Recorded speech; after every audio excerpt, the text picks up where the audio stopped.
ప్రజావాణిలో కూడా మీ సమస్యను వినిపించురా? ఏమన్నా మీకు రిప్లై వచ్చిందా ప్రజావాణి నుంచి? 4 టైమ్స్ వినిపించామండి, మాకేమీ ఆన్సర్ లేదండి ఎవరి దగ్గర నుంచి. ఏమొచ్చింది రిప్లై ప్రజావాణి నుంచి? ప్రజావాణికి వెళ్ళారు కదా, ప్రజాభవన్కి వెళ్ళింది. చేస్తామని చెప్పేసి ఒక ఐఏఎస్ ఆఫీసర్ వచ్చి పేపర్స్ తీసేసుకొని మేము గవర్నమెంట్కి తెలియజేస్తాము అని చెప్పేసి చెప్పారు. కానీ ఇంతవరకు ఏం లేదు. మా బాధ ఏంటంటే ఇప్పుడు 7,000 మందికి ఏడలో మాకేం ప్రాబ్లం లేదు. కాకపోతే మమ్మల్ని యథావిధిగా ఏ స్థానాలు ఉన్నారో ఆ స్థానాలు ఉంచేసి మిగతా వాళ్ళని తీసుకోమని చెప్పేసి అంటున్నాం. ఇప్పుడు కొత్త రిక్రూట్మెంట్ చేస్తే మీకు ఏమైనా నష్టం వచ్చే అవకాశం? మా ప్లేస్ మాకు పోతుంది. ఈడ మేము ఇన్ని రోజులు ఈడ 140 ఎంతమంది, ఒక సపోజ్ ఒక 1000 మంది అనుకొని తీసుకున్నాము. ఇప్పుడు 1000 మందిని మమ్మల్ని డిస్ట్రిబ్యూట్ చేసేసారు. ఇప్పుడు ఆ 1000 మంది వేకెన్సీ చూపిస్తారు. ఇప్పుడు ఆ 1000 మందికి మళ్ళీ 1000 మంది వాళ్ళు ఫిల్ అయిపోతే మేము ఉండం కదా, మళ్ళీ మేము వెళ్ళిపోవాల్సి వస్తుంది. అందుకోసం మేము అడుగుతున్నాం, వాళ్ళకి ఇచ్చుకొని వస్తే మంచిదే కదా, సంతోషం, అందరూ బాగుపడాలి. మా ఏరియాలో మాకు ఇవ్వాలండి, మా ప్లేస్లో మాకే పోస్టింగ్ ఇవ్వాలి. ఇప్పుడు స్థానికత సంబంధించిన ఉండాలి కదా, మా వేరే దగ్గర పోస్తే మాకు ప్రాబ్లం కదండి. స్థానికత అనేది మాకు కూడా కావాలని కోరుకుంటున్నాం. మేము కూడా కోరుకునేదే అదే కదా, మాకు అంతకుమించి ఏం లేదండి. స్థానికత ఒకటి మా కోసం అడిగేది. సో ఇది ప్రధానంగా స్థానికులము మేమంతా, మాకు స్థానికంగానే అవకాశం కల్పించాలి, కొత్త వాళ్ళకు రిక్రూట్మెంట్ ఇస్తే మాకు ప్రధానంగా సో అంటూ వాళ్ళు కూడా వాపోతున్న పరిస్థితి. ఒకసారి మాట్లాడే పరిస్థితి. సో ఇప్పుడు కొత్త రిక్రూట్మెంట్ చేస్తే ఏమన్నా ఇబ్బంది ఉందా సార్? కొత్త రిక్రూట్మెంట్ వల్ల సార్ మేము ఫస్ట్ అపాయింట్మెంట్ అయ్యాం సార్. ఫస్ట్ మాకు 317 జీవోలో మేము అన్యాయం అయిపోయాం సార్. ఫస్ట్ మాకు సవరణ చేసిన తర్వాత సార్ ఆల్రెడీ సీఎం సార్ మేనిఫెస్టోలో కూడా పెట్టారు, 317 జీవోని సవరిస్తాను వితిన్ 48 అవర్స్లో అని కూడా చెప్పారు సార్. అట్లయినా సరే సార్ మాకు సవరించిన తర్వాత నెక్స్ట్ వాళ్ళని రిక్రూట్మెంట్ చేసుకోమంటున్నాం సార్. వాళ్ళకి మేము అబ్జెక్షన్ చెప్పట్లేము. ముందు మాకు ఒకటే రోజు టైం ఉంది సార్, మాది సవరించకుండా వాళ్ళకు అపాయింట్మెంట్ ఆర్డర్స్ ఇవ్వడం ఇది ఎంతవరకు సార్ న్యాయం అని సీఎం సార్ అర్థించుకుంటున్నాం సార్. మాకు గత ప్రభుత్వం ఆగం చేసింది, ఈ ప్రభుత్వం న్యాయం చేస్తుందని చెప్పేసి అనుకున్నాం సార్. మీకు ఆమె హామీ ఇచ్చారు, మేనిఫెస్టోలో పెట్టారంటారు, ప్రభుత్వం మీద నమ్మకం లేదా? నమ్మకం ఉంది సార్, కానీ మాకు ఒకటే రోజు టైం ఉంది సార్. ఎల్లుండి ఆల్రెడీ ఎల్బీ స్టేడియంలో అపాయింట్మెంట్ ఆర్డర్స్ ఇస్తున్నారు సార్. వాళ్ళకి 7000 పోస్టులకి వాళ్ళకు తుది జాబితా రిజల్ట్ రిలీజ్ అయిపోయింది రేపు.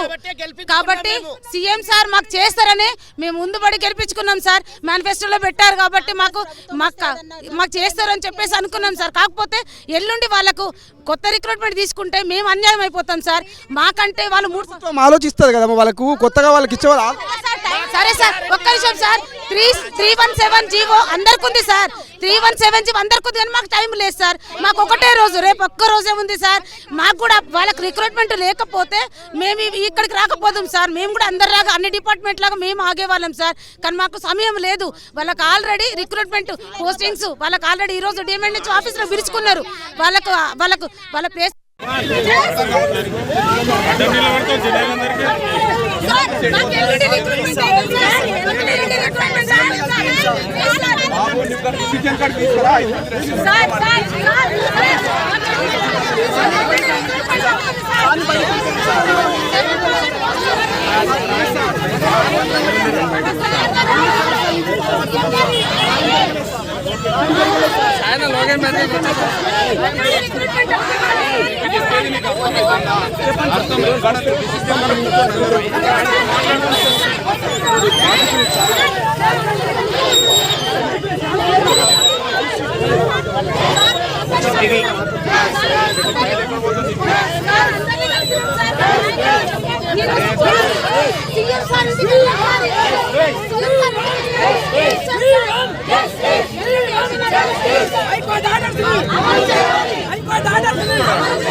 పాలసీని